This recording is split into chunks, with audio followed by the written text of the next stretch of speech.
Idukki Narakakkanam saint Joseph ദേവാലയത്തിൽ ഇടവക മധ്യസ്ഥനായ വിശുദ്ധ യൗസേപ്പ് പിതാവിന്റെയും പരിശുദ്ധ കന്യകാമറിയത്തിന്റെയും വിശുദ്ധ സെബസ്ത്യാനോസിന്റെയും തിരുനാൾ ആഘോഷങ്ങൾക്ക് കൊടിയിറങ്ങി. വിവിധ പരിപാടികളോടുകൂടി 3 ദിവസങ്ങളിലായി നടന്നുവന്ന തിരുനാൾ ആഘോഷങ്ങളാണ് സമാപിച്ചത്.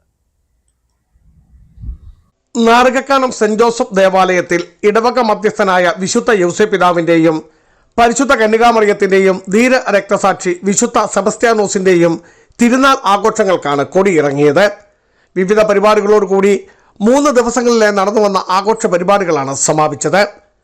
സമാപന ദിവസമായി ഇന്നലെ നടന്ന ആഘോഷമായ തിരുനാൾ പാട്ടുകുർബാനയ്ക്ക് ഫാദർ ജോൺ പോൾ വേങ്ങക്കൽ മുഖ്യ കാർമ്മികത്വം വഹിച്ചു. റവറൻ ഫാദർ ജോസഫ് താനൂരിൽ തിരുനാൾ സന്ദേശം നൽകി. തുടർന്ന് ടൗൺ പ്രദക്ഷിണവും പരിശുദ്ധ കുർബാനയുടെ ആശീർവാദവും നടന്നു. ബിജു വൈശൻ പറമ്പിൽ, ഇടുക്കി വിഷൻ ന്യൂസ്, ഇടുക്കി.